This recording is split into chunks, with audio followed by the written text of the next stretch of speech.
se realizó esta presentación por parte del presidente del Consejo de Ministros respecto a la reconstrucción en el norte por el fenómeno del Niño Costero. Hoy ha vuelto al Parlamento, pero esta vez para hacer, sustentar el presupuesto público para el próximo año, en medio de una relación de poderes que hay que analizar con mucho cuidado, porque generalmente en los últimos años hemos visto una relación bastante tensa e inclusive muy agresiva entre el Ejecutivo y el Legislativo, pero hoy el Poder Judicial, la Administración de Justicia, está también con serias acusaciones y está participando, al parecer, de un juego político bajo la mesa. Vamos a conversar de ese tema con José Carlos Requena, analista político, quien ya se encuentra con nosotros. ¿Cómo estás? Buenas tardes, bienvenido. Stephanie, ¿qué tal? ¿Cómo estás? Buenas tardes. Bueno, empecemos por la presentación del presidente del Consejo de Ministros, porque hay serios rumores respecto a que la vicepresidenta estaría solicitando que él salga del liderazgo que tiene en el Ejecutivo para que pueda haber un aire fresco y que se vuelva a encauzar una situación de diálogo. Pero ¿eso es posible con lo que está ocurriendo no solamente en el Legislativo, con esta serie de investigaciones que el Ministerio Público, liderado por Pedro Chávarri, ha emprendido contra exmiembros del Ejecutivo, pero que finalmente podrían acarrear en el propio presidente? Sí, bueno, una consecuencia inevitable, si es que un cambio de esa naturaleza al final de cuentas se termine de concretar, es que de alguna manera cambia el foco de atención que en estos momentos, como bien dices, está en las acusaciones a distintas autoridades del sistema judicial y que de alguna manera, por lo menos hasta hoy, han estado decantando en este enfrentamiento que estamos viendo y en esta inestabilidad también al interior de la Fiscalía, que siendo una institución jerárquica está muy sacudida por esos malentendidos, por estos desencuentros que hay al interior, ¿no? Entonces, vamos a ver, yo la verdad, por la hora han sido solamente rumores, es una decisión al final de cuentas que el presidente tomará. Sería además una cosa un poco extraña que en medio de la discusión del presupuesto y en medio o a pocos días de haber ido a sustentar los trabajos que ha hecho el Ejecutivo en la reconstrucción, se le pida o se le licencie al señor Villanueva, ¿no? Pero, de nuevo, son cosas que pueden pasar. No se vería bien. Creo que sería algún signo de debilidad y, como te digo, una consecuencia inevitable será que se cambia de foco, ¿no? Ahora, esto del cambio de foco, ya que tú lo traes a colación, me hace pensar mucho en cómo se ha ido desviando la atención desde que surgieron los primeros audios de los miembros del Consejo Nacional de la Magistratura, bueno, los jueces supremos, etcétera, etcétera. Y después hemos terminado hablando del propio presidente de la República, que podría terminar en un proceso de vacancia. Claro, y además esto con la cuestión un poco, si uno revisa las cosas que dijo Keiko Fujimori hace algunos días en este mensaje que difundió vía sus redes sociales antes de su rash mediático que ha tenido en los últimos días, mencionó temas que luego el fiscal termina abriendo o termina mostrando un voluntarismo particular que llaman mucho la atención, ¿no? Yo creo que una cosa que no debemos olvidar en ningún momento son dos temas que han sido muy importantes en los últimos 4 o 5 años, que son uno, el de la Lavajato, que felizmente ayer o antier ha vuelto a las primeras planas por los nuevos indicios en el caso del señor Humala. Bueno, y también por el cisma que parece existir dentro de los fiscales a cargo de este caso, ¿no? Además, ¿no? Además, y el otro es el del ya llamado Lavajuez, o el ya llamado CNM Audios, pero claro, tenemos 2 meses y no es que uno vea mucha claridad, ¿no? Y cuando revisas la situación del señor Chávarri, que todavía no se sabe qué rumbo vaya a tomar, digamos, lo más sano sería que él dé un paso al costado viendo esta pérdida de respaldo aún dentro de la Fiscalía.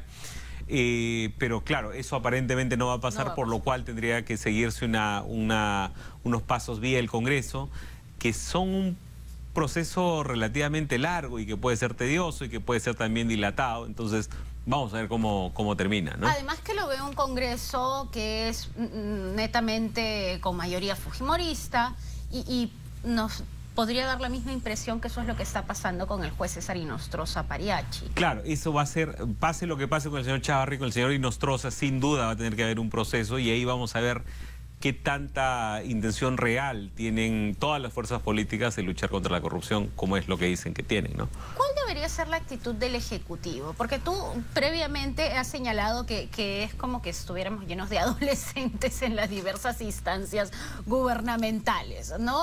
Actúan un poco a la explosión del momento y a ver qué sacan ellos. ¿Cuál debería ser la actitud del Ejecutivo frente a toda esta situación? Porque ya el referéndum parece que ya ni siquiera se discute. Los temas de los que se habla tampoco son los temas sustanciales que nos preocupan a los ciudadanos, pero a la vez nos damos cuenta que los políticos están en otra esfera, repartiéndose la torta como si estuviéramos pues en la época en la cual se repartían las colonias. Claro, una consecuencia inevitable del nuevo momento planteado a partir de la revelación por parte de Keiko Fujimori, estas reuniones que sostuvo con el presidente Vizcarra antes, gente de su entorno antes y ella misma cuando ya había juramentado, son que han enrarecido el ambiente de manera que estamos discutiendo sobre quién dijo qué. Felizmente ya eso parece haber pasado un poco, pero los temas en sustancia no se discuten. El presidente ha planteado 4 temas, 1 de reforma judicial, 3 de reforma política, y esos lamentablemente, más allá que los círculos especializados, no se están discutiendo. No es cierto que estos debates es muy complicado, que la totalidad de la opinión pública lo discutan, pero si por lo menos en el debate que prima en los medios de comunicación o que prima en el ambiente político lo tuviéramos, creo que el debate se enriquecería muchísimo, ¿no? Ahora, en estos 2 últimos días, hemos visto ayer la reconstrucción y hoy la discusión del presupuesto nacional, que ya de algún modo devuelven el cauce al debate como debería ser, y no a estas cosas de verdad de minucias y de temas que la verdad no nos van a llevar a ningún lado, ¿no? Yo me refería a lo adolescente, no solo en el caso del Ejecutivo, sino en el caso de la señora Congreso, claro. Y en el caso de muchos actores, lamentablemente, ¿no? Ahora, eso, ¿qué hace con el ciudadano que cada vez se aleje más de la política y más de los asuntos públicos, ¿no? Porque ya lo ven como una cosa, unas amenidades más, si quieres, ¿no? ¿Qué podría hacer el Ejecutivo? Yo creo que el Ejecutivo, por lo menos el presidente, debería fortalecer su círculo más cercano, fortalecer en el sentido de tener más actores políticos. Si la bancada o el gabinete no van a hacer ese rol, quizás dotarse algunos voceros más o de gente que impida sacar actores políticos, porque yo escuchaba también alguna crítica hace algunos días de que estos ministros de alguna forma no funcionan a nivel político. Pueden ser técnicos, pero no los conocemos, no los vemos en la cancha. Hay una diferencia muy clara por más que era un gabinete técnico, el del expresidente Pedro Pablo Kuczynski.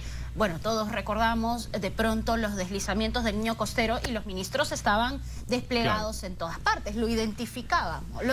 Yo creo que lo central que debería tener un ministro o alguien que tenga un rol político es lealtad máxima al presidente y a la agenda que él plantea para el país, ¿no?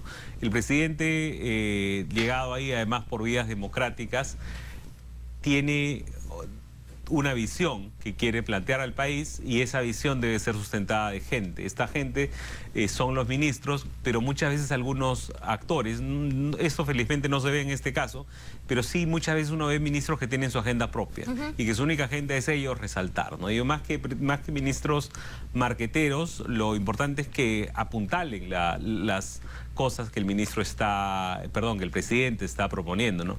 Y eso no se está viendo ahora.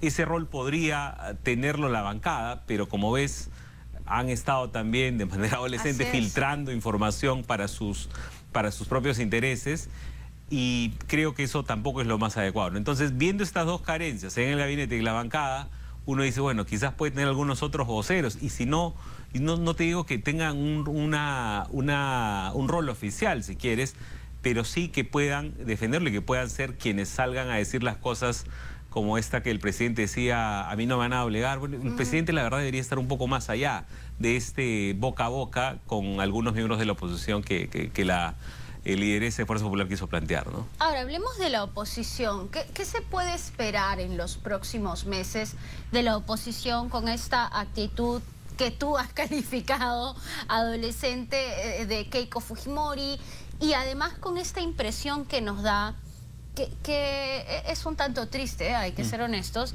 de que la oposición está muy bien respaldada, ¿no? Se nota que la lideresa dice algo y tiene una serie de actores que funcionan, no solo a nivel mediático, sino también a nivel de ejecución dentro del Parlamento, y bueno, podríamos decir que quizá de otras instituciones, mientras que vemos al presidente prácticamente solo en el otro lado del ring. Sí, mira, la oposición ahora ha mostrado un cariz un poco extraño, por lo menos si revisamos la historia desde el año 2001, que más o menos tenemos en esta nueva etapa y en la democracia renacida, si se quiere. Lo que ha solido pasar es que tú tenías al líder de oposición que luego se volvía presidente, ¿no? Primero tuviste a Toledo con Fujimori, García respecto a Toledo, García respecto a Humala luego, en fin, sí, siempre el líder de la oposición ha terminado convirtiéndose en presidente. Eso no se dio por primera vez en el año 2016, ¿no? Más bien lo que se ha dado es que la señora Fujimori, que se convirtió en líder de oposición, además con una bancada importante, más bien se ha desgastado. Lo que vemos es una personalidad política más bien desgastada. ¿Cómo va a llegar eso de acá a 3 años más? No sabemos, ¿no? Lo que vemos en este momento es que, a diferencia de lo que pasó el año 2014, en que Keiko Fujimori hizo campaña con muchos candidatos suyos y que logró 3 gobernaciones regionales, ahora creo que ni el señor Columbus lo apoya, ¿no? Entonces, eso se va a ver en los resultados electorales entre las 25 regiones que hay. En el único lugar donde, según información, podría tener algún espacio sería en Ica, donde además hay también una disputa con su ex gobernador regional o con el actual gobernador regional que entró a este puesto con su partido. Entonces, es claramente una oposición desgastada, ¿no? Y a pesar del peso que tiene el Congreso, una cosa que se suele perder de vista es que, revisado en términos de la población electoral, es decir, de todo el electorado, Fuerza Popular tiene menos del 20% del voto, ¿no? Porque recordarás que el cálculo se hace sobre los votos válidos, es decir, descuentas a los que no votaron, y dentro de los votos válidos descuentas a los que han votado blanco o nulo, que en el caso del Congreso es muy alto, llega a casi el 30%, y de eso descuentas a todos los otros partidos y además descuentas a todos los demás partidos con representación, pero también a los que no la lograron y que tienen un número importante, más o menos 5%. Entonces, descontando todo eso, Fuerza Popular tiene 19.2% del electorado. Sin embargo, por fallas que tiene nuestro sistema, termina teniendo la fuerza que tiene. Entonces, esas cosas que deberíamos corregir, no sé cuándo la podamos corregir, creo que... Y se están dejando de lado la propuesta ¿no? que se quiso debatir, ¿no? Claro, digamos, yo también estoy entre los que dudaba que era lo más oportuno plantear 2 cosas a la vez, es decir, yo me hubiera centrado en la reforma judicial, pero ya planteado el tema, que además tiene la bondad o tiene el punto a favor que responde a la demanda popular. Ya planteado el tema, algo positivo es que por fin se puede estar empezando a debatir de eso, ¿no? Bien, y deberíamos seguir conversando de ese tema. José Carlos, muchísimas gracias por estar con nosotros. Hay que intentar reencauzar la discusión también a los temas de profundidad y más allá, como nos decía José Carlos, a los dimes y diretes, que es lo que hemos estado escuchando, al menos en los últimos días, ¿no? Finalmente ya hemos visto cómo el presidente del Consejo de Ministros ha regresado al Parlamento ayer, hoy ha sustentado el presupuesto, ayer sobre el tema de la reconstrucción, y de alguna manera esos son los temas que debemos volver a discutir luego de que alguien movilizara el foco de atención. Vamos ahora con noticias internacionales.